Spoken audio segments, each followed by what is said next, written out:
should I just start by like explaining to the audience how you killed Stephen Sondheim? Would that be a good opening? Is this the opening? Maybe. Like, because I think Spicer killed Stephen Sondheim is like a really good opening. You know? No. Okay. Yeah. So remember, Spicer. Remember how I would always tell you, just write the song good enough. Mm-hmm. Just write the song good enough, Mm-hmm. and then you didn't. And what happened, Spicer? What happened? No joke. What happened is, like, Rhani used to say this all the time. He's like, write the song good enough or you're gonna kill Sondheim. Like, he would like say this all the time. And then it was my first professional orchestration gig where like I was orchestrating a musical for like a regional house, and I was in the middle of the orchestrations. I literally was like working through the Thanksgiving holiday. I remember it correctly, and I'm literally like, all the scores are like spread out over my couch, and like I'm like on Sibelius, like working furiously, like, oh my god, this is shit, this is garbage.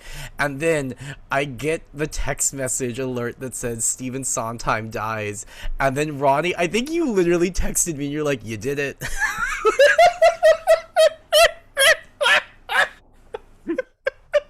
You didn't write it good enough. You didn't. Now he's dead. But you also have the joke of that you just make up other people that I either have killed whenever like another person I really like dies. You're like, didn't write the song good enough. Yeah. I don't remember. Did Queen Elizabeth die before or after Sondheim? I think it was around the same time. It was before. But then we had the greatest idea ever, because remember it was when you came to visit New York, and we were like, wouldn't the funniest play ever be like a 10-minute play where I am haunted by the ghost of Stephen Sondheim and Elizabeth II? and it'd be called Craft and Duty, because like Sondheim would be like craft, and then like Elizabeth's like duty.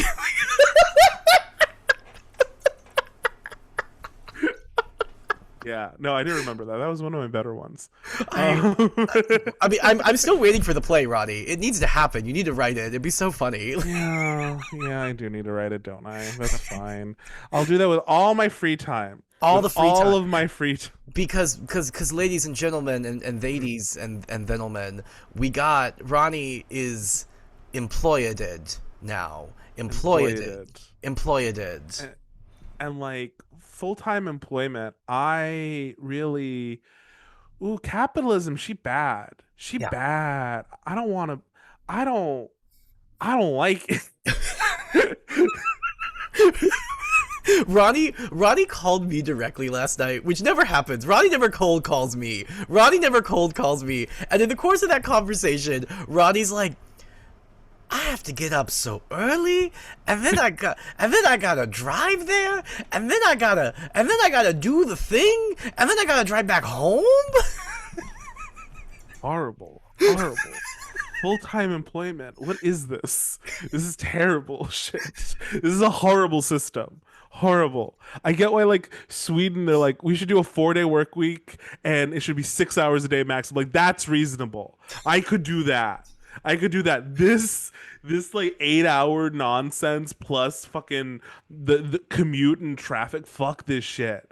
Fuck it. God damn it. Where is I don't know. That's fine. Welcome to A Song with Spice and Ronnie, where capitalism will be defeated one day, hopefully. On this show, we will defeat it single-handedly. Well, we gotta take care of feudalism first, and then we'll get to capitalism. Yes, we gotta build up to it. Game of Thrones, Song of Ice and Fire podcast for the girls, the gays, the theys, and the well-behaved straights. I am, of course, your I guess Marxist host, Ronnie. And I am your democratic socialist host, Spicer. I'm not quite there. I'm not quite over there. I see you. And I'm like, but I can fix the system, Daddy. I can fix it. I can do it. Me and Zoran, we're going to fix it, baby. And every single week, we're going to seize the means of production and read 30 chapters of the A Song of Ice and Fire book series, currently on A Clash of Kings, breaking down the lore, what happens, theories, and our favorite deaths. So well, we just talked about my feelings about the 8 hour work week, or sorry, 8 hour work day. Died pretty harshly this week. Anything die for you? Um, Anything you're willing to share? I'm gonna go put it that way. Uh, we've Jesus. had lots of deep conversations We had a the really last deep 24 hours. Like I need to start paying Rhani double for this friendship rent because my God, like it's Rhani held my hand as they usually do and gently told me this sounds like a you problem.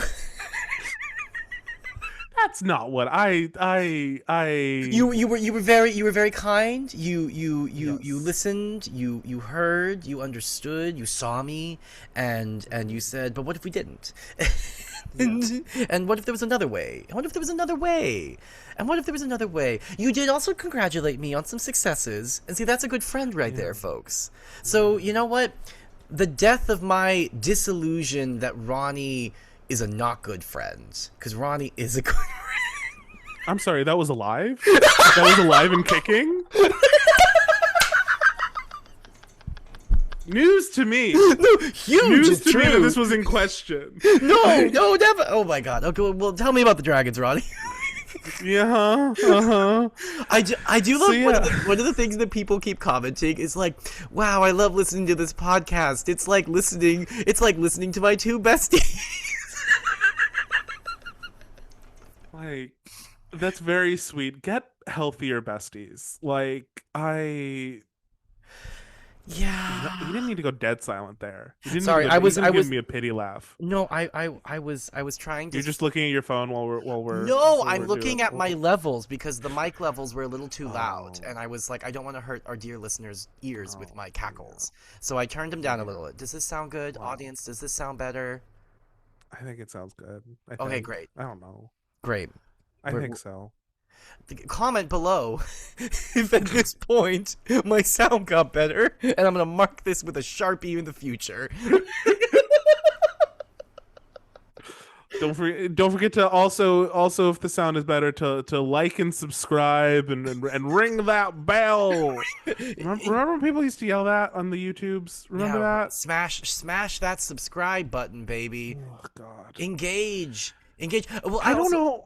I but don't know how to do that. I don't like I like try sometimes half-heartedly and I'm just like I hate asking people to do things. Like please do it because it's like helpful, I guess, but like I like But also, Mr. 100, what was it? 100,000 subscribers on YouTube's over here. no on TikTok Oh, on TikTok. Oh, okay. I wasn't sure which Yeah. one it was, but on the It's- TikToks. No, yes, I hit two milestones yesterday, which I was very excited about. I 100,000 followers on TikTok, and YouTube hit 10,000, which I'm that's amazing. Oh, Thank y'all. You're great. Yeah. Keep Ronnie with that second income, baby. So together, It's expensive out here. together we shall defeat capitalism. Yay! Yep. Anyways, let's talk about something much more cheerful. Let's talk about our favorite colonizers traversing into the First People's lands. Yeah, the border patrol joke is starting to get too real, you know, like it's accurate, it's not inaccurate, but like Yeah, current events are scary. But yeah, no. So this week our chapters were Jon IV, yes, Jon IV, Bran V, and Tyrion VIII. Once we get deep and like everyone's a different number, it's trying to remember it all. Because I used to be like, George, why don't you number your chapters? And I'm like, oh, this is why. Like it would get too much. Or at least like put the number for the chapter. Put like Jon IV like Chapter 10. at the beginning of the chapter. Yeah, no. I'm not saying like chapter 10, but I'm saying like include like which John chapter it is. So like just like number like the Oh. POV so I can like keep track. It's fine. It's fine. It's everything's fine. Anyway, but yeah, let's start with John 4. John 4, the border patrol. She north of the border. Yeah. Uh-huh. Um, but anyway, oh god, this is so awkward. I don't know how to get into it. It's fine. Energy. So, don't look at me like that. They're going to Don't. the Fist of the First Men, Ronnie. They're at the Fist of the First Men Yes. mountain. So, they're trudging through snow, but they made it. Where? They made it to the Fist of the First Men. It's an old fort. It's an old fort used by, yeah, you guessed it, the First Men. So it's like ancient and since abandoned. And it's weird. It's really weird. How do we know? Animals don't like it. Ghost tries to go near it and then is like, "Nuh-uh." And John's like, come here, dog, wolf. And Ghost is like, "I'm not going in this ooky spooky haunted bullshit. You go fuck yourself." Meanwhile, Sam has all the birds in the cages and they're screaming their heads off too. Be like, we don't like her. We don't like her. We don't want to be here. But yeah, it's the Fist of the First Men. So they all arrive and they're making camp. And they're like, hey, this is a good tactical position because we're like kind of, it's like up on top of a hill. So we're up on top of a hill and it's already kind of fortified because it looks like a fist just like punching through like the fucking ground or whatever. And they're like, we'll fortify it some more, and then we'll meet the other groups that are meeting us up because like right now we got like 200 people from Castle Black, but then Corrin Halfhand is coming with like another 100 people from the Shadow Tower, and so like we'll meet here because it will be easy to spot. It'll be good. It'll be good. John's like, cool. So that's fine, but are we just gonna sit here? And Mormont's like, yes. He's like, we're not gonna send rangers out to like go range. And Mormont's like, no. Why? Well, because we don't want to lose any more men. And John's like, hey, aren't we supposed to be like looking for my uncle? And Mormont's like, no. I mean, yes, but think about it. Think about it. If we're up on this hill, what's gonna happen? And John's like, oh, it's probably gonna be easier for like him to find us than us to find him because like we're just a giant group of people building a fire on top of a hill. Cool, that makes sense. I get it. And John's like, fine, fuck it, whatever. And so, but then, Ghost is like, hey, I'm acting weird again. And John's like, why? Why? And it's like, ooh, because everyone can smell the cold, and that means the others might be around. Oh no, are they?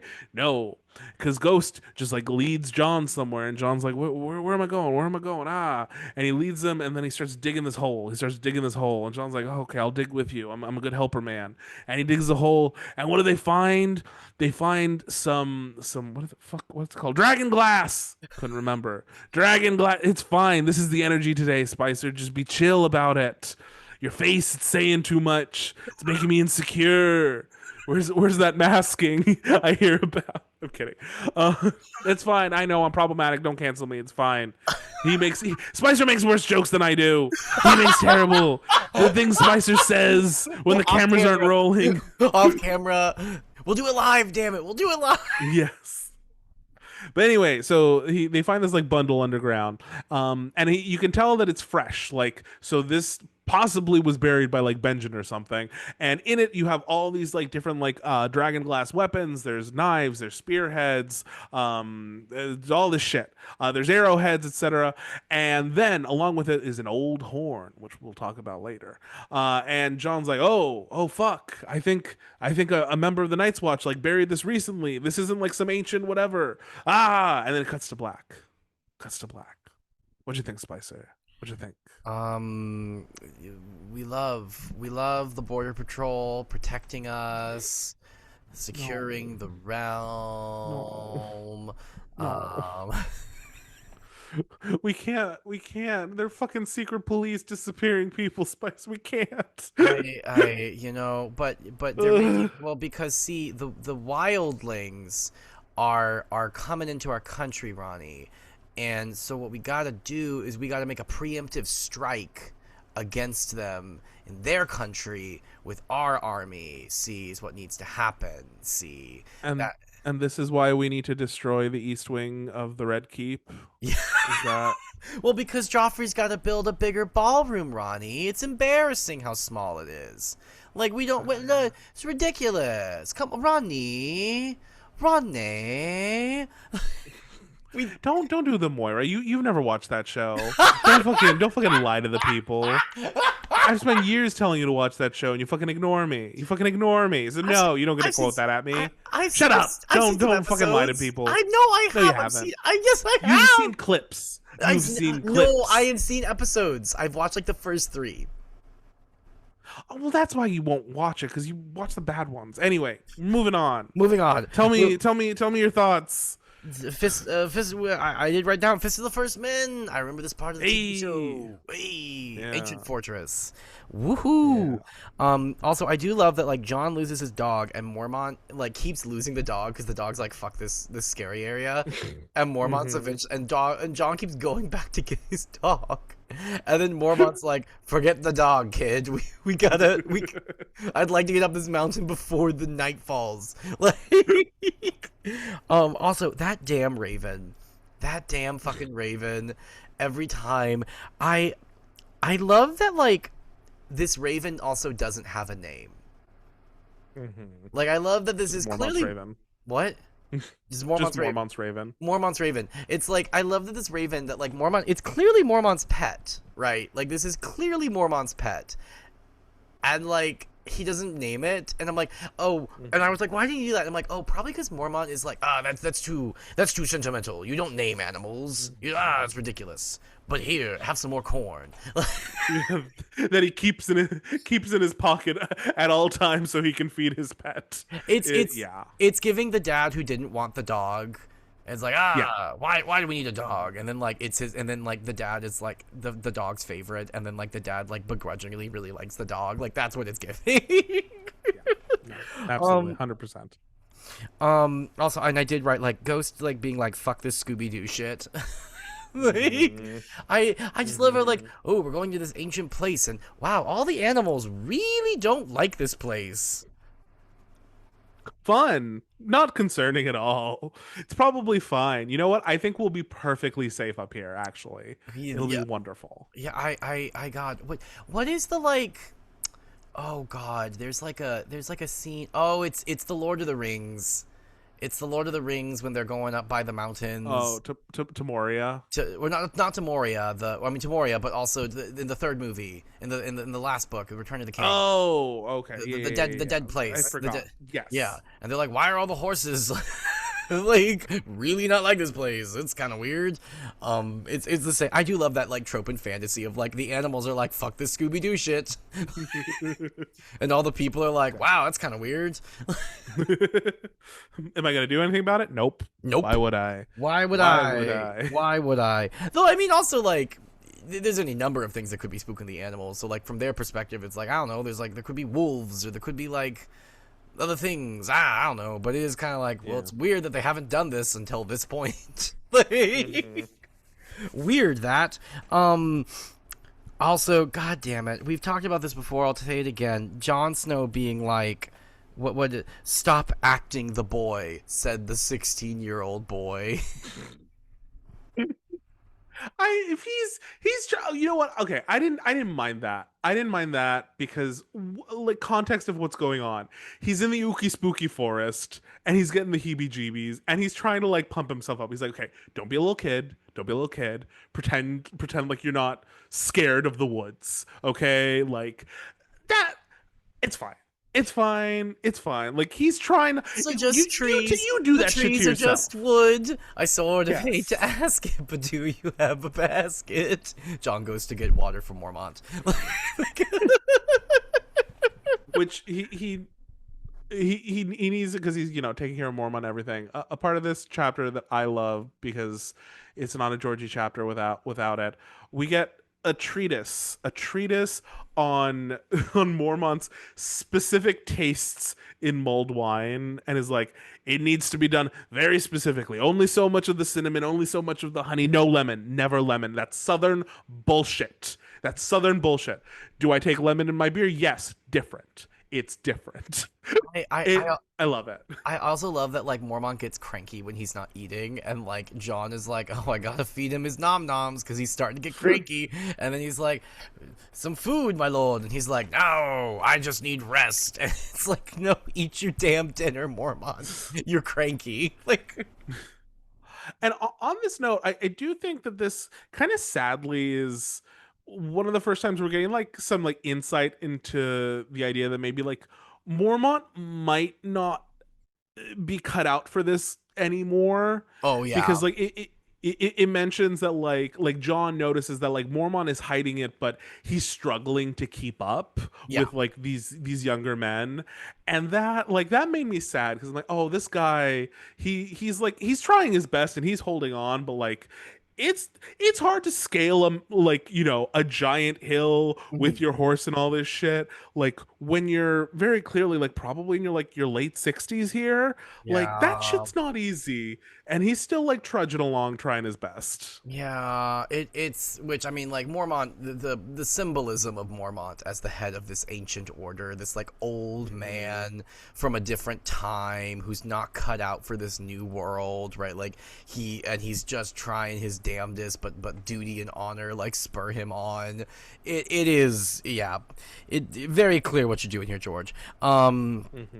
Also, I did love the line because we also have a treatise on the shit soup, that they're all the shit soup that we're all trying to eat, and I love because one of the guys is like, oh, it's got a very similar. He's like, all I smell is horse shit right now in your stew, and it's got a very similar aroma. And then the cook, without missing a beat, gives us a solid, and I only heard this in a New Yorker accent. I've got your similar aroma right here. I did enjoy that part. It felt very very New York. Just like randomly this guy from like fucking the Bronx is just serving Uh-huh. everyone their soup. Like It's fucking Curtis Sliwa. it's Just seriously I, the others shot me 5 times in the back. Jesus Christ. Crazy person. Crazy. Crazy Crazy. person. But yeah, and also then we get Jon Snow, the Indiana Jones of Westeros, just Real quick before we get there. I do want to talk about just I'm trying to move in chronological order.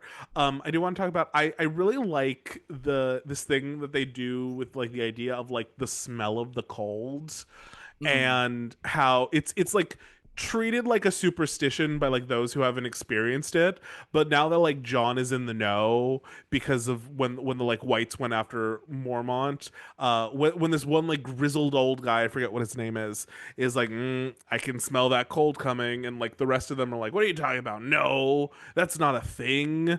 And John is like, nope, that is definitely a thing. It smells like death.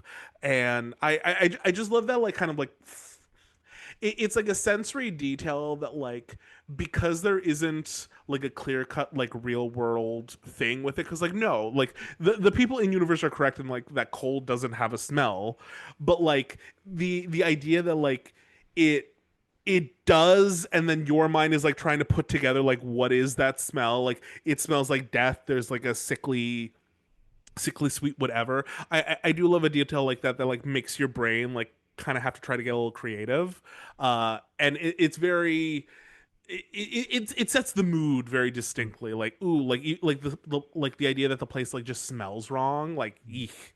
I don't Well, like it's that. I don't like it's that at like all. it's like it's that line from A Christmas Carol where Marley goes, why do you doubt your senses?" Like with Mm-hmm. like Scrooge, when Scrooge is like, "You're not here," and he's like, "Well, do you see me? Do you feel me? Right? Then why do you doubt your senses?"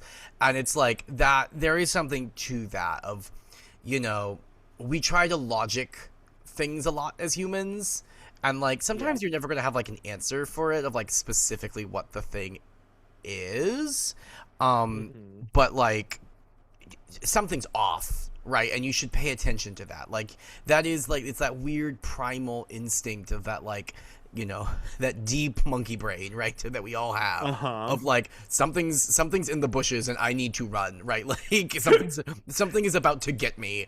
And so it's like we try to logic ourselves out of that, of like, oh no, no, no, no, no, like it's fine, like there's nothing there. It's like, but when your senses are telling you something, you should pay attention. Like at the very least, of like what's going on. Let me tap into my surroundings, because sometimes, like, logic good. Like, I don't want to be anti-logic and anti-science, but it is kind of like, well, your body is telling you something, so that logically should mean something's off.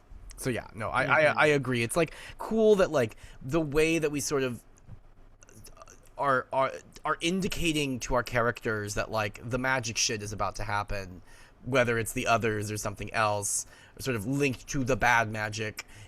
There is sort of this like physiological reaction to the environment, like the environment is changing, which like in the TV show, I think the way that they usually would show that is like suddenly like they can see everyone's breath or whatever, which was like a clever device, and like everything kind of got like a little blue tinty.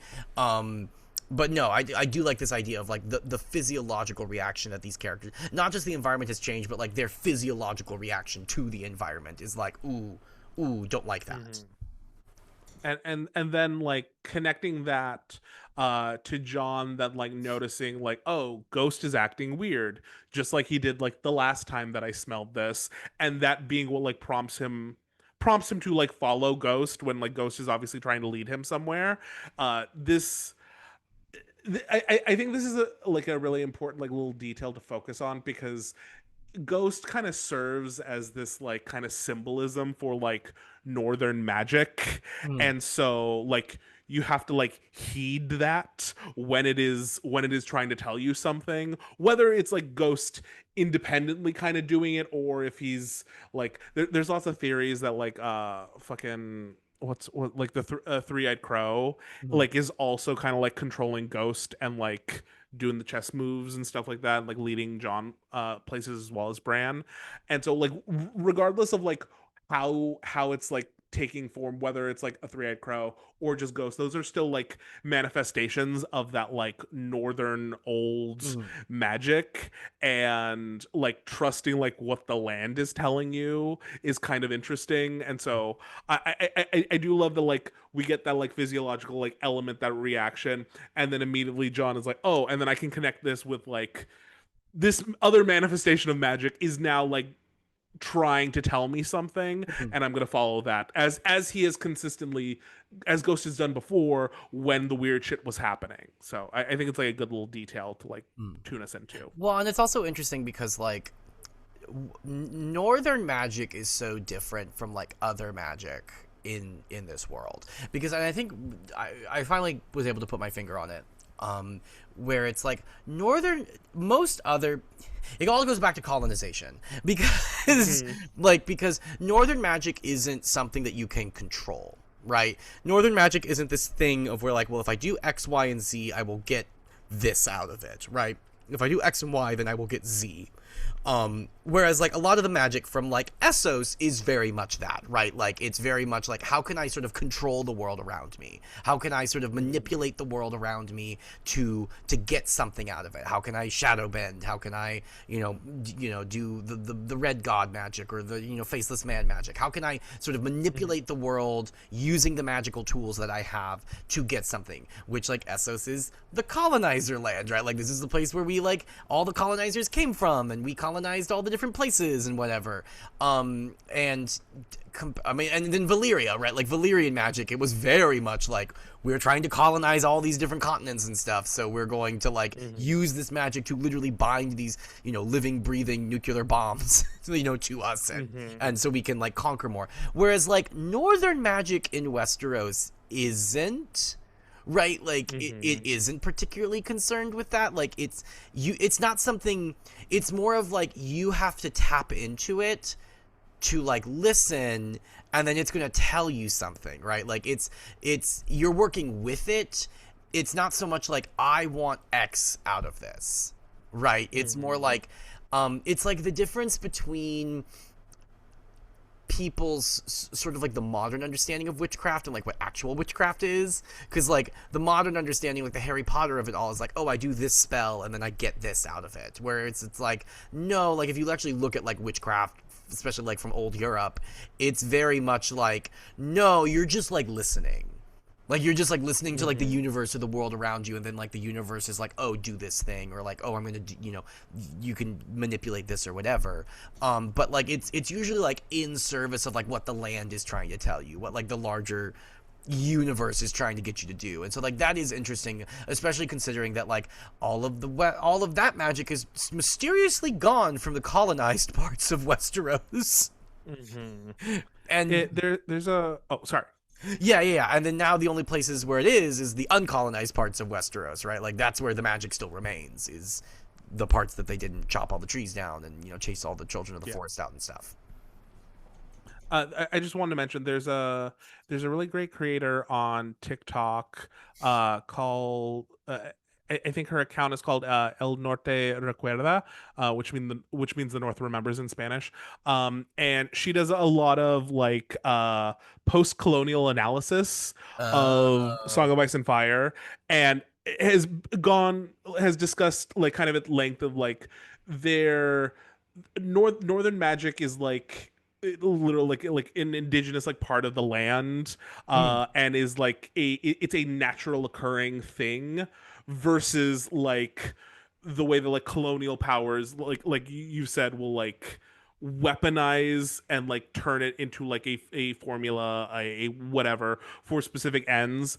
And so they also mentioned like it's very interesting because like how Stark is how Stark is ethnically first men, but they've, you know, once the wall is up and all that stuff, you know, they kind of like lose that connection with that magic. And so Jon's storyline in her analysis is like a reconnection like with the land and like relearning you're relearning these like your culture, older Jon. systems. Yeah, literally. You're relearning your culture, Jon.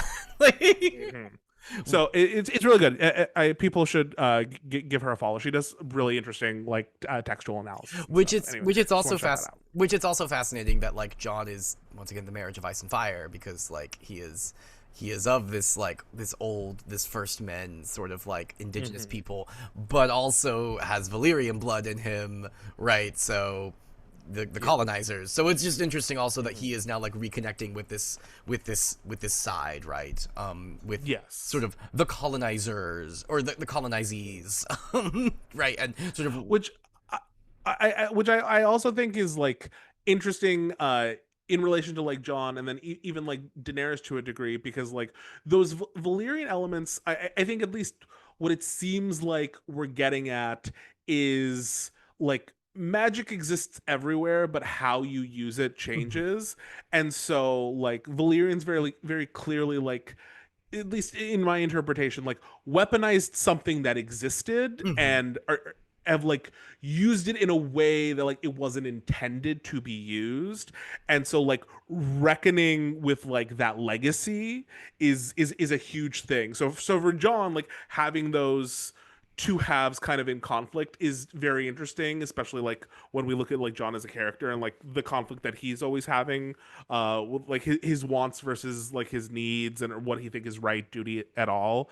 And then like Daenerys more singularly being the focus of like, okay, how do like I undo like the trauma that my heritage, you know, like helped to enact.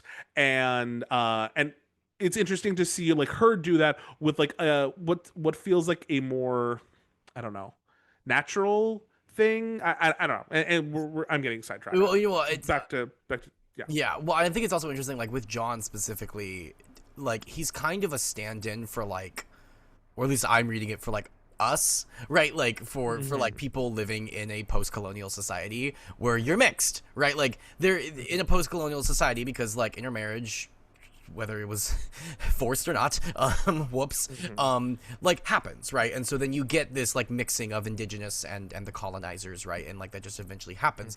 And so then you have lots of folks running around who like, you know, you have some folks who maybe, in my case, are, you know, more like probably have more of the colonizer blood, right? But then you have some folks who like do have also the colonizer blood and also the indigenous blood in them, right? And it's this weird sort of reckoning of like I am the product of these two worlds, and like how do I reconcile that, right? Like how do I deal with, you know, this world, and then like what side am I connecting with, and right, which is like we sort of get later in the TV show, which they try to do and fail and spectacularly out of Jon sort of reconciling like, oh, I am a First Man, but I'm also Valyrian, right? And they do a bad job of that, but it's just well, they don't seem to be very interested in those kinds of questions. That seems like something for an 8th grade book report. That, you know, who needs that? Who needs that shit? Who needs that? We could have a very interesting conversation about colonization and duty and like what your responsibility is to your people and stuff. But like, Dragon Lady bad. Yeah. No, and actually, sorry, just one last thing on this.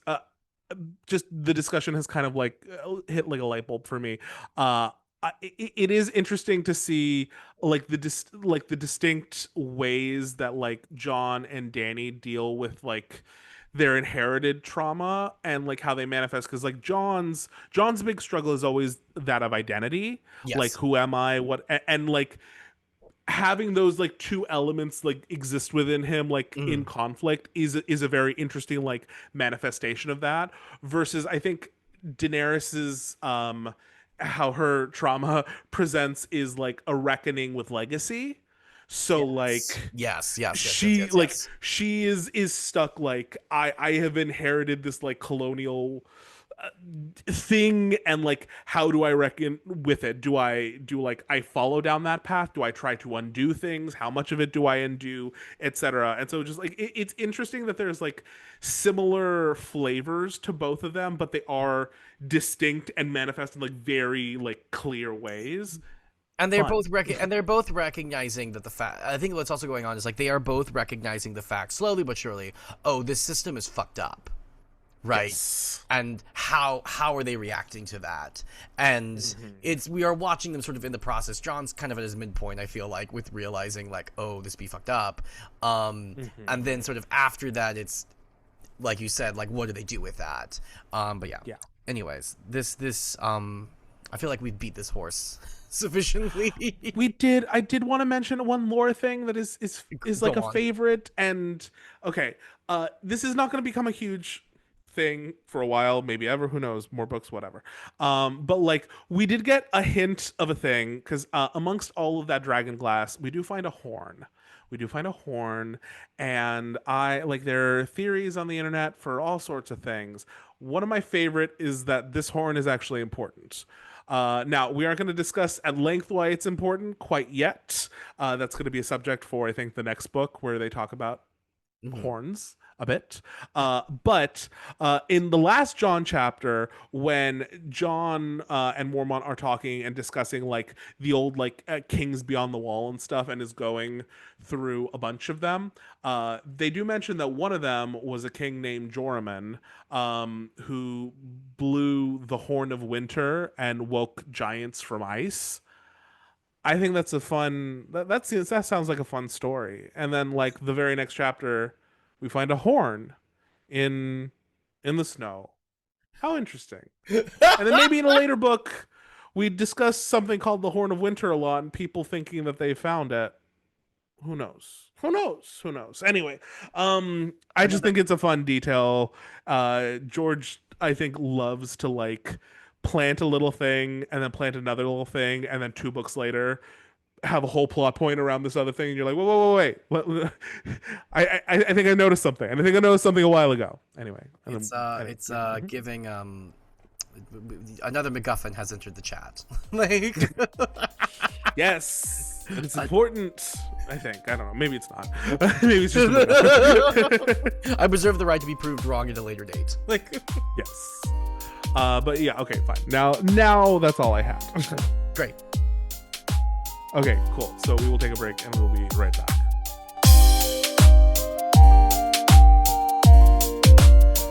Okay, you ready? Is your body Ready. ready?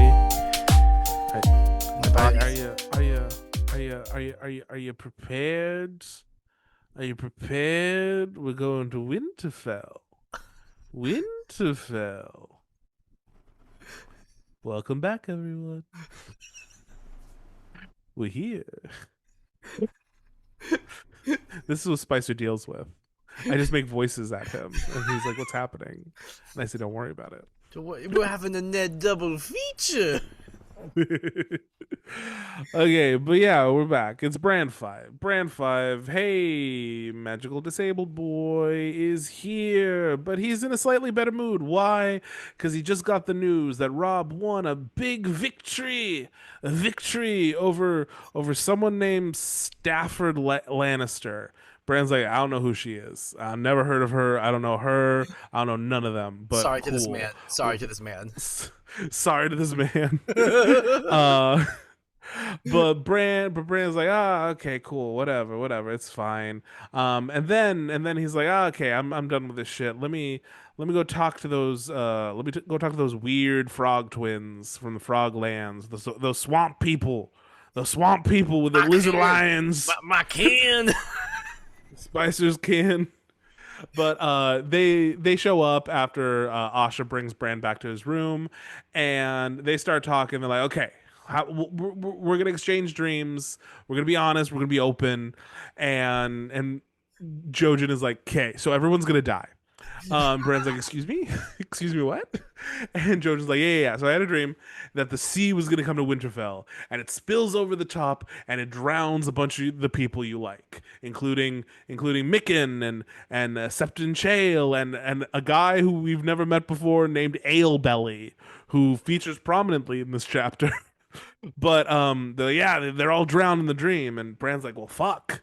And then Jojen's like, "Hey, your turn. You gotta tell me about your dreams now." And Bran's like, "Okay, fine, I'll do that." So yeah, I have wolf dreams sometimes, and then sometimes there's the one with the crow, and it's pecking at my head and being like, "Open your eye, bitch!" And I don't know how to feel about that one. And then there's the terrible ones where I'm just falling, and Jojen and Mira are like, okay, cool. Well, wolf dreams mean you're a freak. It means you're a warg. And Bran's like, what? What's that? They're like, they're shape changes. You're like a monster. And he's like, what? And he's like, well, everyone down here will call you a monster. I think you're neat. And I'm like, hey, that feels like you're isolating the child, but whatevs. But sorry, sorry. But I mean, he's like, everyone else is gonna think you're a freak, but I think you're cool. I'm like, ooh, that's a red flag. But Bran's like, I know, I'm not a monster. He's like, no. Wargs, they're fine, but just everyone around here thinks they're a monster because like in the old stories. And Bran's like, yeah, in the stories, like the shape changes are all evil that old Nan said. And he's like, well, fuck. Um, and then there's like a little tiff because Mira and Jojen are like, hey, like green dreams, they always happen. Mira's like, no, I'll go kill a guy. It'll be fine. Oh, because they're fuck God, all the things. It's fine. It's fine, Spicer. Because one other thing I forgot to mention is what's his name? The old knight guy. The old knight. Fuck. Why can't I remember him? Oh, The Roderick or Roddick. Sir Roderick, thank you.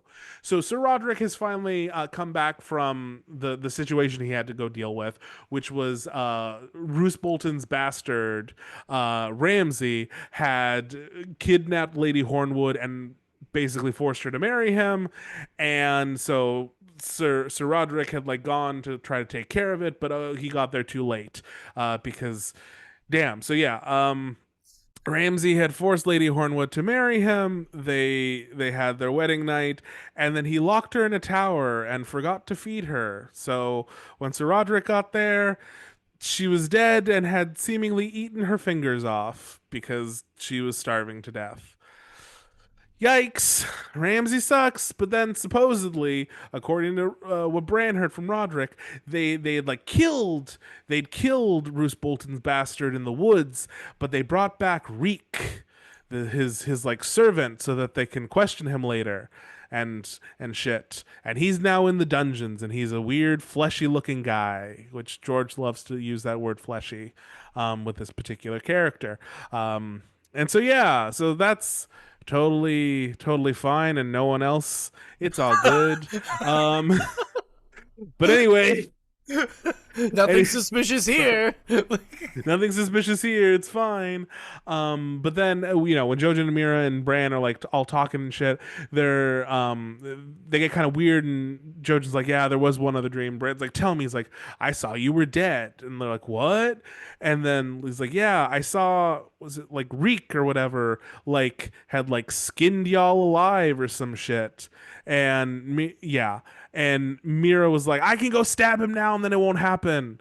And Jojo's like, no, green dreams always happen. They always fucking happen. Oh fuck! And then there was a whole thing where like after Bran had heard about the Green Dream with the sea coming to Winterfell, he went and tried to like warn all the people were gonna die. And the only one who believed him was Alebelly, who then refused to go near Babe. water until he had to be forcibly bathed by 6 men holding him down because he was smelling so goddamn bad. And then Sir Roderick and Maester Aemon are like, so what is this we hear about you fucking telling the guards to not bathe? And Brad's like, no. I was listening to the frog boy who said there's prophecies that they're gonna die. well, And they're well, like, well, well, no, cool. because the guard is the one, which is one of the things I wrote down. But the guard is the one who cries out, "The frog boy says I'm going to drown," and frog boy is an out of pocket slur. Is an out Yeah, of pocket slur. yeah. Ooh, is I'm that you're gonna gonna start be? using that for you. So Yeah, you're gonna say, yeah. No, hey, frog boy. our minds are one. That is your new name. You want to be one of the swamp people. You're a frog boy now. Oh my god. Oh my god. I've But yeah, actually basically that's the chapter. Sorry, there was so many. there, There was lots of. it was a circling there. short chapter, but a lot happened in this short chapter. Yes, there was a lot of information. Yeah, I will say I actually haven't had frog. Frog is one of the few swamp things I haven't had. Mm, But I look at don't. you. She's so different. She's Not like the other swamp people. like the other swamp people. Oh my I'll god. lead Gator. Gator is delicious. I I love no, it's fine. I believe you. But no, there's someone commented someone commented under the last Oh video yeah. and they're like, Spicer won't eat pizza, but hey, go try this Gator. This is yeah, look, the reptile. It's delicious. Uh-huh. Anyways, but yeah. I the first thing I wrote down is not the phrase "immediately start scheming." Yeah. Like that. You could take the fray out of the bridge, but you can't take the bridge out of the fray, baby. Like they gonna start scheming. They Yes, because one of the things we learn when we get our big info dump about Rob's big battle with those Lannisters is in the midst of it, basically the heir to the Frey lordship, like Walder's eldest son, dies in the midst of this battle. So they're immediately like, wait, who's next in line? Because there's so many Freys, and so like, wait, is it Walder's next son? No, because Steverin had kids, and then those kids had kids, and then those kids had kids. Like, so it's just endless. It's fucking endless. Oh my god, it is. But they're immediately like, oh no, I'm gonna be in charge because the other people are old, so we'll outlive them. Like, Jesus Christ. Oh god, Lord Frey's gonna outlive all of you. Yeah, no, that's the truth. um, yeah, but then also I once again I love how like we have all of these like very clear, which like this is writer and like audience clairvoyance because like we know what the sea means, right? But it is funny to me that it's like so like green dreams aren't literal. Right, No. like they're not meant to be. Oh, you are literally a winged wolf. It's like no, it's you represent the winged wolf. Right? The winged wolf represents you, my guy. But it's like, and I wrote down like everyone in this chapter is literally the fandom when they take this book and its text way too literally. Like everyone, It really, like, you would think that at some point you would be like, oh, so this is something that needs to be interpreted because yes, it doesn't happen exactly as I see it in the dream. But I can figure out that, like, oh, a version of this happens and it makes sense after the fact. So why don't we like try putting on our like deduction cap when we first have the dream? Be like, okay, what could the sea represent? Huh?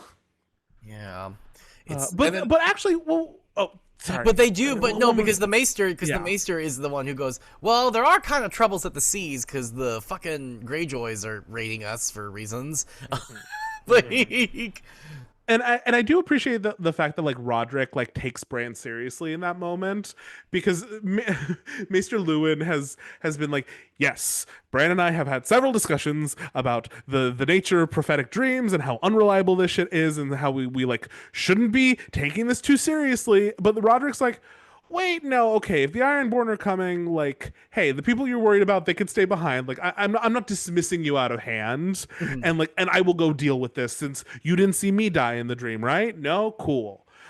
So like I did like Roderick is a good egg. He's a good guy. mhm, Like he knows how to treat the children like they're children mhm. instead of Lewin being like, you're the man at Winterfell. Well, Deal with it. well, Lewin at first was like, "You're not the man," but then now Lewin has just decided, "You're the Lord.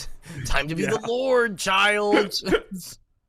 I think Lewin just got like like fed up having to run the place. Yeah. He's like, "Please, somebody else make decisions. Please, small child, will you lead This us?" wasn't in the job description. This wasn't what I was supposed to do. Please. Please, my job is to make potions, to teach the children, and to occasionally advise. And now I am I am the governor of the largest province in the kingdom.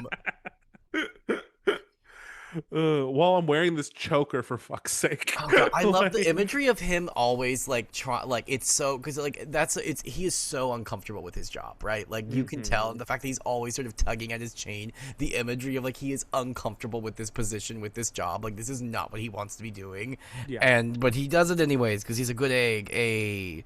Um, uh, but then also we then have our discussion of dreams, Joseph and the amazing Technicolor Dreamcoat, right? And Joseph, you're gonna go far, but Bran, you're gonna go far. We're good. We're good. The joke can end there. But we do. No more Andrew Lloyd Webber, please. No. We'll get that in the next chapter with Marjorie. Don't cry for me, Westerosies. Like,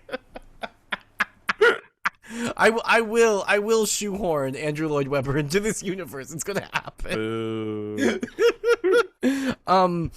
So I do love that we get our like with this dream. We also get the lore dump of like wargs. Don't like them. Fuck them. Like they're bad. Fuck them wargs. Fuck them wargs. Well, the perception that people like on this side of the wall don't like them, and which I think is another like callback to like, oh, the magic of the land, which is like normal to this land, has like been forgotten by these people who've been, once you built a wall, have been like separated from their like cultural heritage or whatever. Well, it's giving Europe sort of with like we don't fucks with the witches anymore, even though these probably were like healer women like beforehand, and now it's like, well, we don't fuck with you no more because Christianity. Colonialism, it strikes again. It's just, whoops, it's all colonialism. That is this book. Whoops, colonialism. Like, but I do love that we get like, the warg, it's bad, and it's like, but then Jojen's here to tell Bran, you know, you gotta love yourself. You gotta love yourself, Bran. Bran. I was wondering what you were reaching for. I was reaching for my little pride flag again, cause Brian, you better love yourself as a warg pride, baby. Yes, mama, you warg into that animal, hunty. Yes. Don't be ashamed, warg. Gay, okay. Warg. I don't know. Warg doesn't really rhyme with anything. This is your whole gig, Spicer. What? Your whole gig. You should know what warg rhymes with. You should figure it out. You went to school. You got 2 degrees. 2 degrees to be able to do this.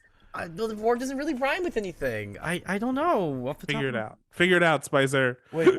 Where's the rhyming dictionary? She's right here. It's not the nice one that you got me. The nice one that you got me is No, it's not. it's somewhere over here.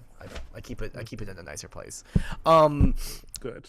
It's yeah, not yeah, just yeah. under your desk. Yeah, no. That's the wear and tear one. Um, Yeah. but no, yeah, I do think it's funny that it's like the Jojen's like, nah, but you're great, you're special. Am I trying to isolate you? Don't worry about it. It he like we're joking, this is in jest, but like when you think about it in the like the larger context of like the story and where it's headed, like, oh, you do eventually like get Bran to like go with you north of the wall and like abandon everything. Like there are other reasons. Like it goes to shit, sure.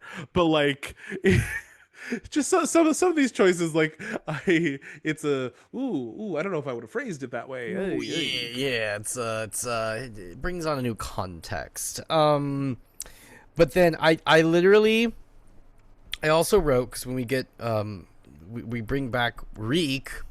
At first I Mm-hmm. wrote because I'm like, wait, this is different than the TV show, and Mm-hmm.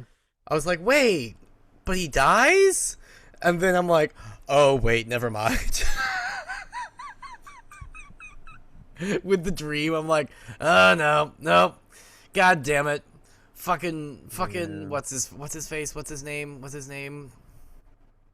the Ramsey? yeah, Ramsey, fucking Ramsey, Yeah. given doing Yeah. doing a full on Silence of the Lambs. I have disguised myself like as Yeah.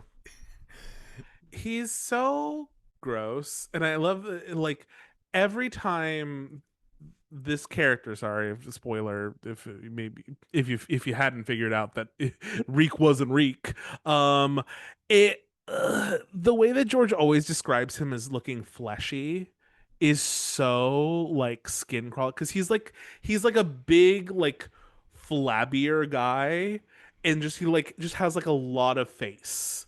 He's not necessarily, he's not like obese or whatever, but he just like he's fleshy. Like yeah. there's just like a lot there, and he just like kind of hangs loose. It's And I just there's something that like always gives me the ick every time that's the description. I'm like, I there's a don't lot of like real it. estate going on there. Like, Yeah, yeah, like yeah, yeah, yeah, yeah. yeah, no, it's but hey, the creepy new bombshell has entered the chat. We Um love. Also, just want to state this while we're around this part.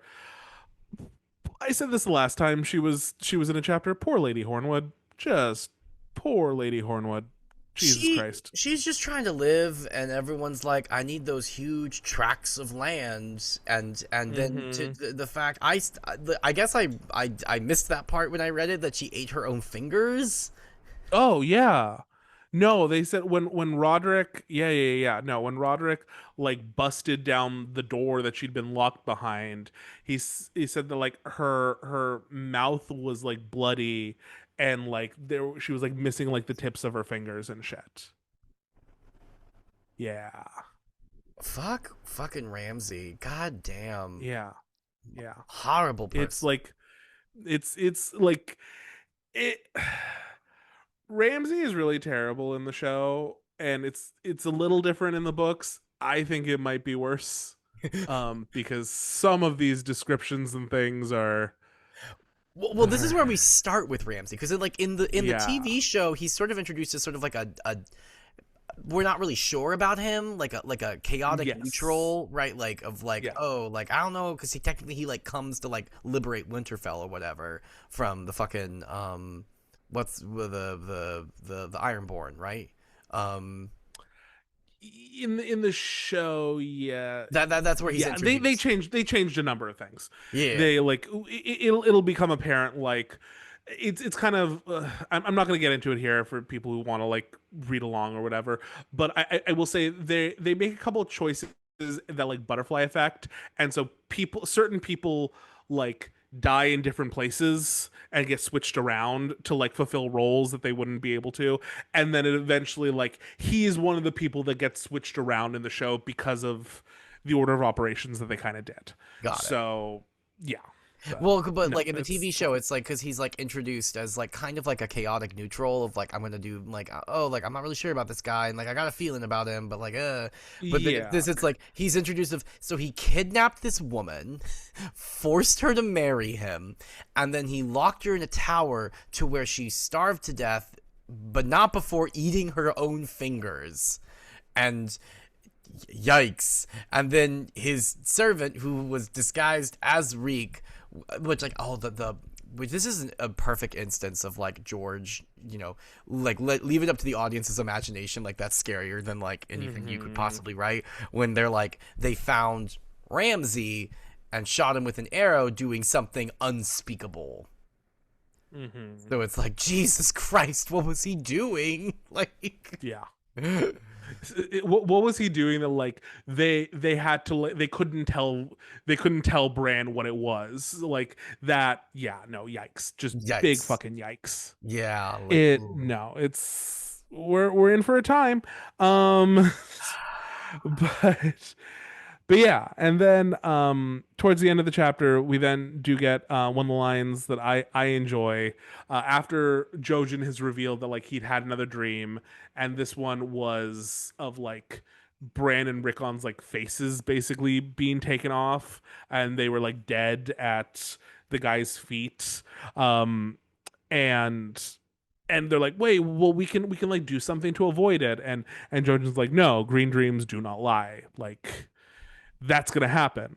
Mm. Of course, we as the audience, if we know the show or whatever, like it's not gonna happen like exactly as they imagine it. And again, this is where like the interpretation becomes Mhm. kind of important. But yeah, no, like the Green Dreams itself, like events seem to be fixed. It's just like what are the events that like you have to kind of figure out. Well, it's the old as we've talked about before. It's the Greek tragedy of it all, the hubris of like Mm-hmm. there's the prophecy, and it's like, well, I'm gonna not do the prophecy, and I'm gonna actually actively like try and fight it's the Oedipus Rex, right? Well, I won't do Yeah. that. I'm gonna do the opposite. It's like, well, whoops, you actually did marry your mom. like, like yikes. Fun times. Yeah. That's all I got. Yeah. Same. So let's take one more break, and we will be right back.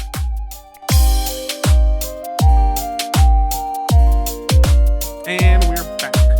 Okay, so moving right along to our final chapter of the day, we have Tyrion VIII.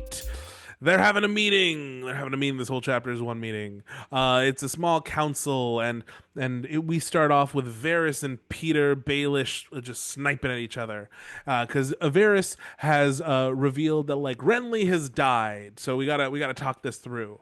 But how did he die? Well, nobody seems to know. Nobody can really agree on how he died because was it a member of his Rainbow Guard? Was it a woman? Was it Catelyn Stark? Everyone's saying something different. And Cersei doesn't like that because she's like, we pay you to know shit. And Varys is like, I'm doing what I can. I'm just here, man. Okay, chill.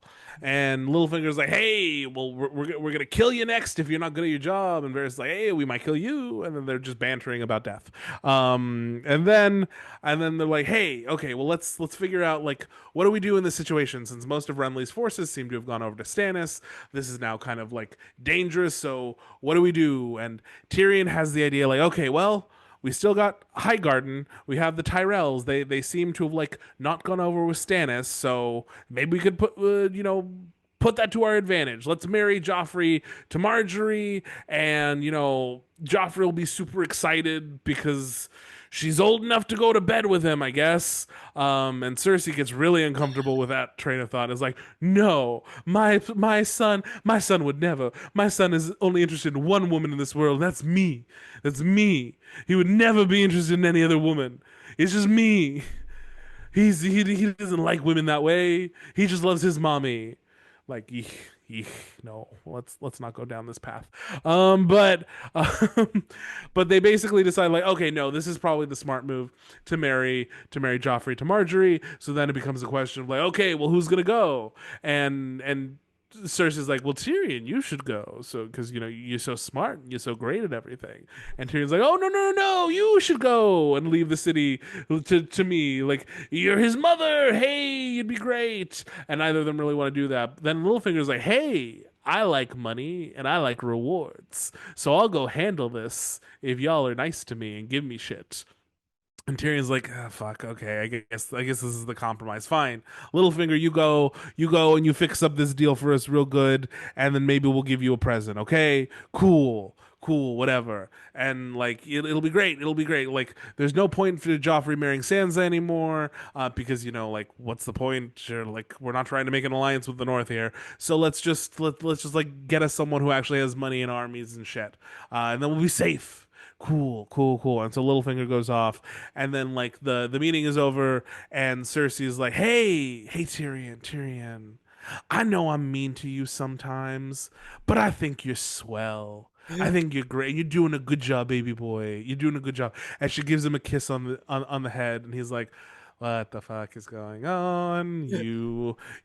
You haven't kissed me since I was 7, and that was on a dare. That this is weird. This is real weird." And then the chapter ends. Hey. Yeah, which I do love that ending bit of like it seems this moment of like sincerity, and then immediately Hmm. Bronn's like, that's weird, and like Tyrion's like, yeah, please go find out what she's doing. Like I don't clearly appreciate this. clearly she is plotting something. Find out what it is, because I'm not gonna deal with this shit. Um I'm sorry, go on. Which, sorry, I just want to say real quick. I know this is at the end, and I like to try to go in chronological order, but is that not just like Cersei to a T? Oh yeah. Like Cersei is So is like dumb. planning something, but is like, let me give the game away by like rubbing it in his face and thinking I'm being subtle. Like, girl, no, you're subtle as a gun. Stop. Also, her saying, I know we disagree on points of policy. And I'm like, oh my god, the centrist of it all. The fucking centrist of it all. We disagree on policy, but we're still Westeroses. Like, I don't like it. I hate it here. oh my god. I do love that we get a rare moment at the beginning of this chapter where like Varys actually stands up for himself and Uh like huh. is like, nah, bitches, I'm not gonna stand for this. No, fuck you, Cersei. Like, I am working with what I've got. Like, I am listening. The sources are bad, and I am telling you that they are bad. So get off my dick. That isn't there. Like, and Speaking of, oh, sorry, go on, go yeah, on. yeah, yeah, yeah. But and then also just like, fuck you, Peter Baelish. You think you're smarter than me? You think you're smarter than me? I'm a fucking mermaid. You don't know what I got going on. You don't know what I got going on, baby. So go fuck yourself.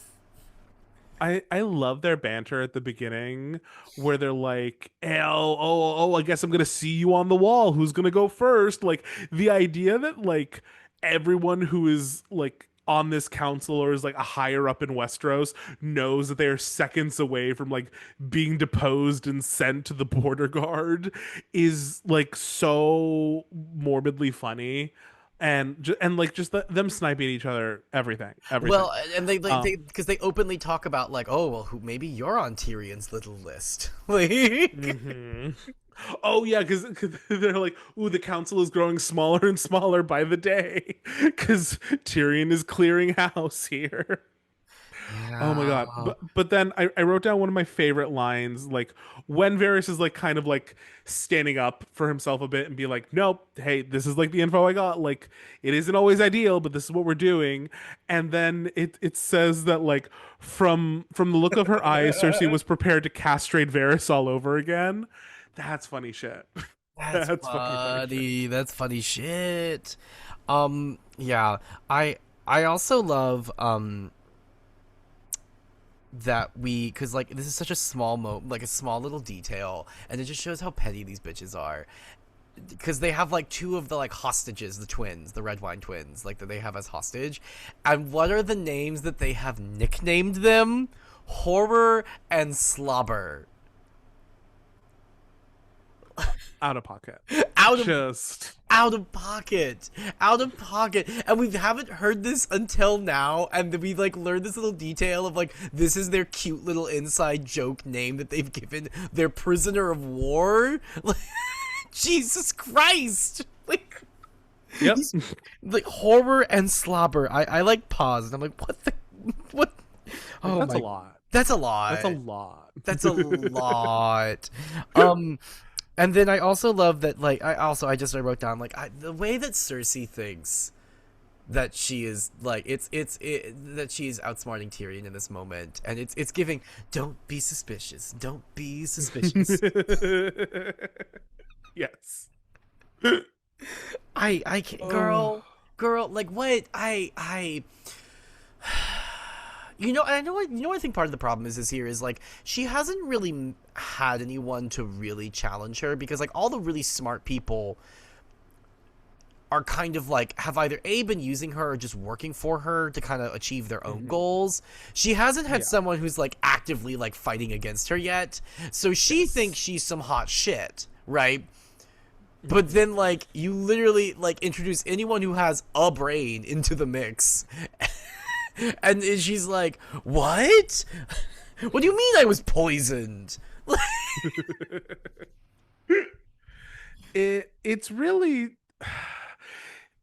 it's really sad. Like, but like in like a deliciously ironic way because like she is like such like a vicious human being who like has just like no patience and none of this stuff. And so like it in a way like it is sad because you can see that like she has been like radicalized by a combination of her privileges and her disadvantages because she's keenly aware of the fact like as a woman in Westeros I am being unfairly disadvantaged because sexism is a thing, Yeah.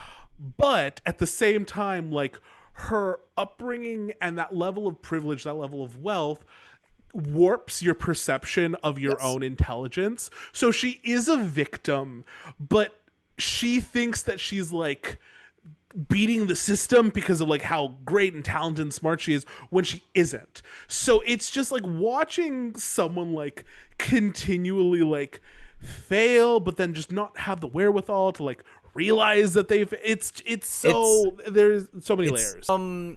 yeah, no. It is kind of sad to like watch this happen of this person of privilege who like thinks that they are like beating the system. It's giving CEO. It's giving the CEO of it all. Right?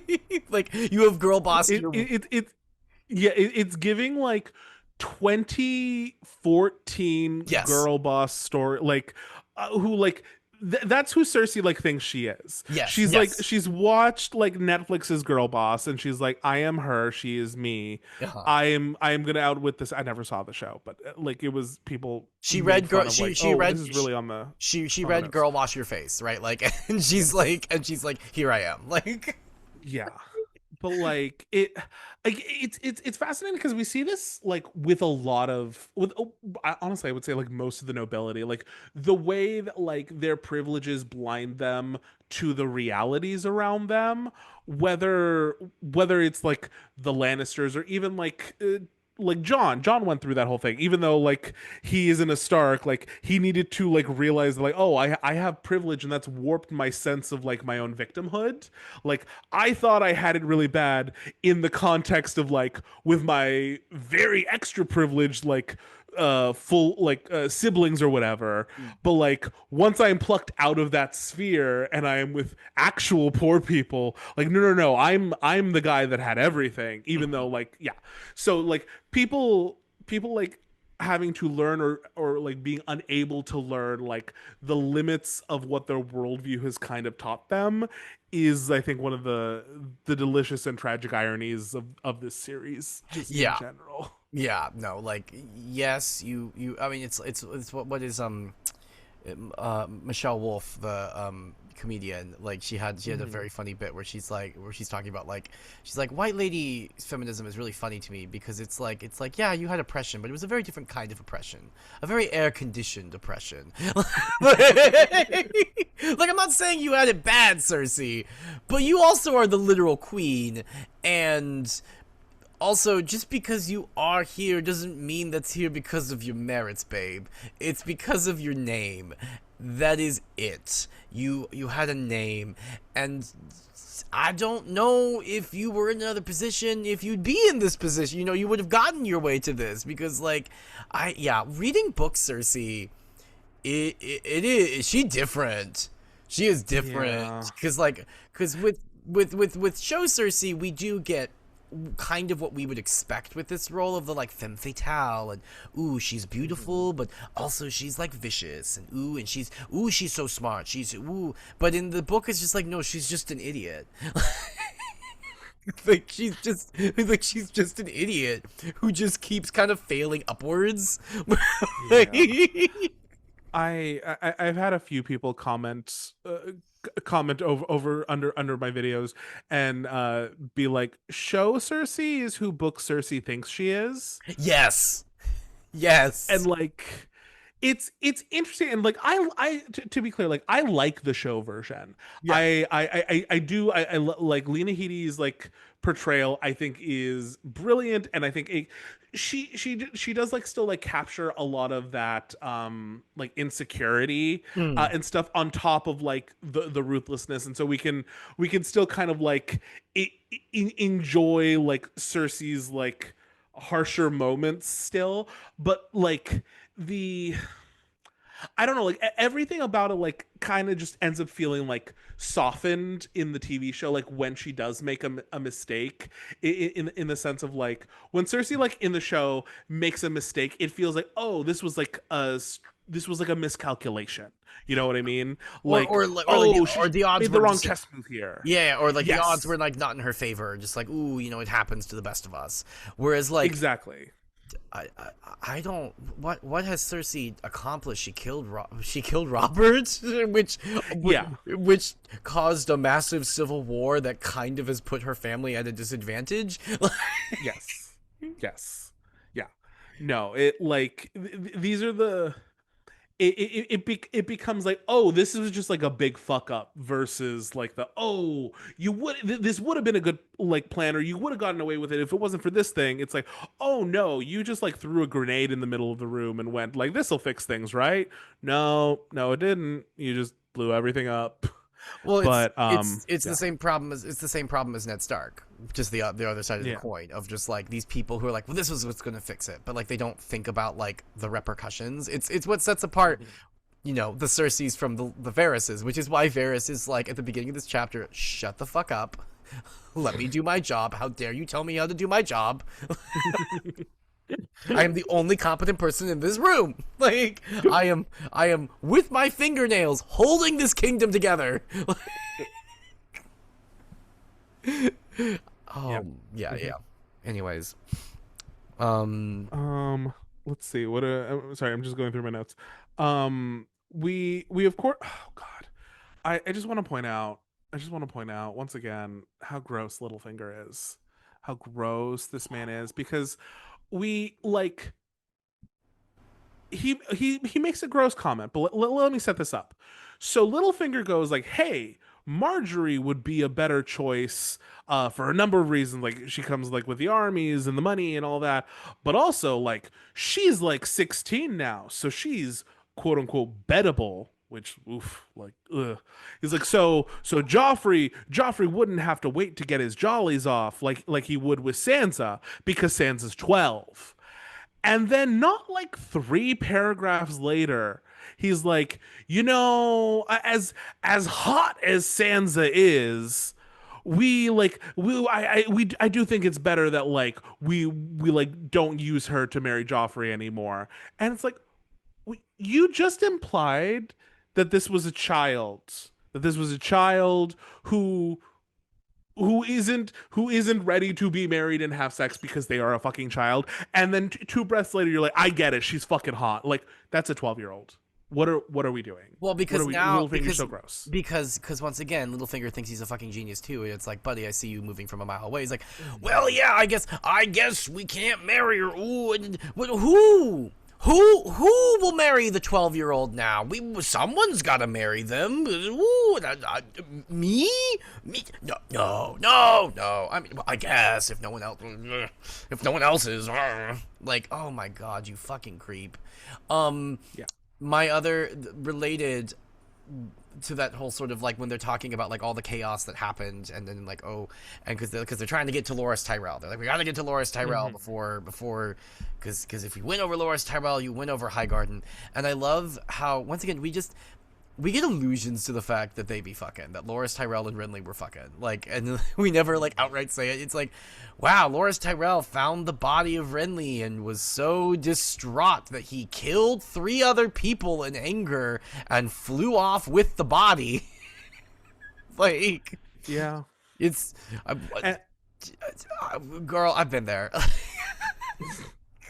also, a detail in that like particular section, pour one out for Robar Royce, who was a good guy who helped Catelyn and Brienne get out and actually believed them.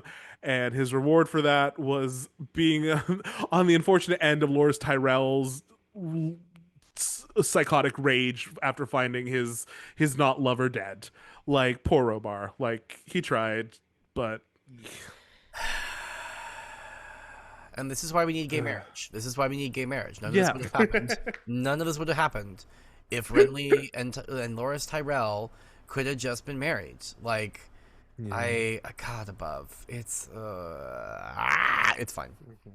Um, but yeah, go. I'm sorry, you were going to say something. Please go. Well, I was just gonna move it on a little bit. I was gonna say another thing that I appreciated was when they're deciding like who's gonna go to like talk to Loras and like try to broker the deal, and Littlefinger is like putting himself forward and been like, yeah, no, I'm sure like maybe like I could be rewarded for my efforts. And I don't remember who at first is like, I don't know what you mean, and then the line goes, the queen was more direct. What do you want, Peter? Like like one of my favorite Cersei moments because she's like, okay, I'm not playing this game. You want shit from it? Just tell me what you want. What's your price? Can we just deal? Like stop. It's so like one of her few like clear-headed moments Yeah. that we get to experience. Yeah, because it's just which it's also it's seeing through Peter Baelish is like looking through a clear glass window. Like there is nothing cloaking it. He thinks he is giving cloak and dagger, and it's like, baby, you are a stained glass window. I can see right through you. Like you are hiding nothing. Nothing is being concealed. Like I'm sure some of you could possibly give me some form of compensation for doing this very difficult task for you in service to crown and country. Yes, yes. God above, God above, God above. Just name your price. You weird creep. You weird creep who will not leave this 12-year-old girl alone. Yeah, yeah, yeah. Anyways, that's all I got on this chapter. Yeah, same. So let's move on to our next section. We have our question of the week, which comes from Marla Hectic. Question: since we are in Spooky Month, who would you cast in a Rocky Horror Westeros production? I am picking this question because there were like 3 or 4 of you who all commented the same thing, so I felt it was necessary. So I would just like to go through who I would cast. Spicer knows the show a bit, but I know it a bit better. Yeah. So first off, okay. Here's the one that I'm struggling with a little bit because I have an instinct, Mhm. and I think it's so Frankenfurter. Frankenfurter, I kind of want it to be Tyrion. No, same, Okay, cool. but specifically Peter Dinklage, like Yes, yes, Peter Dinklage. specifically, yeah.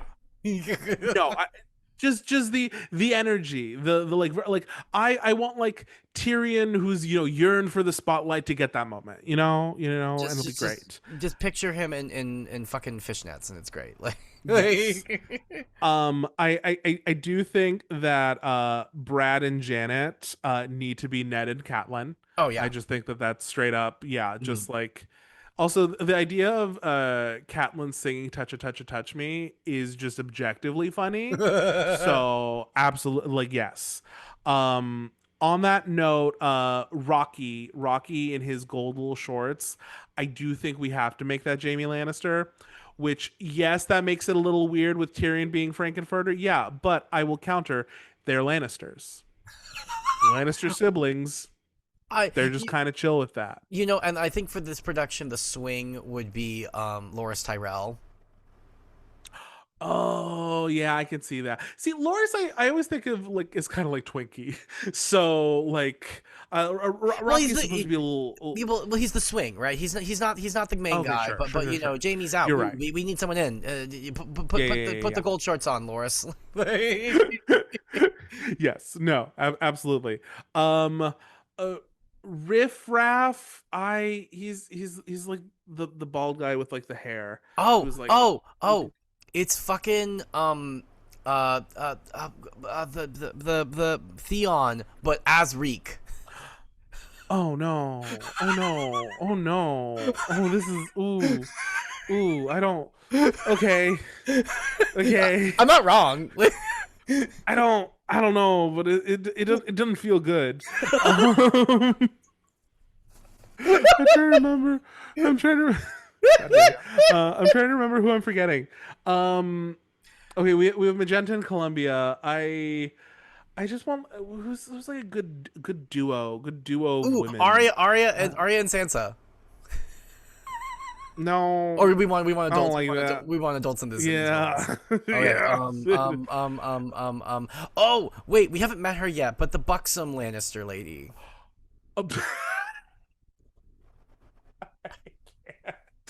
The buxom Not one. Jenna, not Jenna. That's so funny. Jenna, yeah. Okay, wait, here's okay, and fine. She could be Columbia, but Magenta, just because she's Magenta, needs to be Melisandre, because just like Yes. shades of Yes. yeah. Yes. The dolls are Okay, dolling. Like the dolls are dolling. And Davos can be Meatloaf. Eddie, that's who it is. Cool. Okay, cool. We did that. but We did Davos but Davos like is not into it. He is like the one person No. he is giving us monotone readings of all the lines. Like everyone is at a 10, but Davos is like I don't know. God.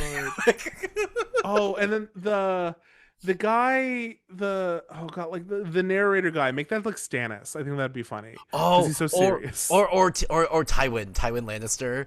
Oh yeah, Tywin works. Tywin works. Cool. But Okay. specifically Charles Dance playing Tywin Lannister. Yes. Of course. There's no other option. Okay. And then finally our final section of the week. Who is our favorite death of the week? Ooh. Yeah. We have some I have a funny one. Okay, That's not what's it's your not an funny? actual death.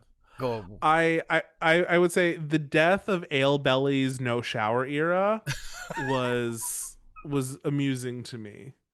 Amusing. She was going granola, and then people got in the way of her truth, and Yeah. I feel bad for Yeah. her. Yeah. No, I mean, it's obvious. It's Lady Hornby, like, like Oh, Hornwood? Hornwood. Oh. No, yeah, Oh yeah, I guess that we find out about her death in this one. yeah. I sometimes with the particularly brutal deaths, I just don't want to label it as my favorite death. That feels wrong. So I don't always like think of it. It's fine. Anyway, yeah, pour one out for Lady Hornwood. And also, if we're doing that like deaths we heard about this week, I would also put Robart Royce because that one made me sad. And like on actually, I'm gonna just for a second.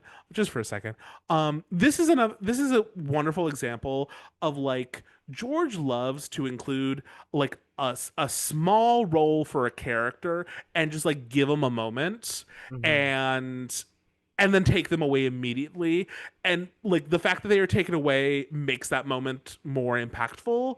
And I Yeah, think that's like very like sweet in a way. Like Robar Royce, like you meet him maybe twice, and like he's like he acts as like a stand-up guy the one time like he gets featured for a second, and then you find out like he dies because of it. And that's heartbreaking, but also just like indicative of the world is like good people, like just people in general, like die all the time in these sort of conflicts, and like that's part of the tragedy. And it can be like the really like cool guy or whatever.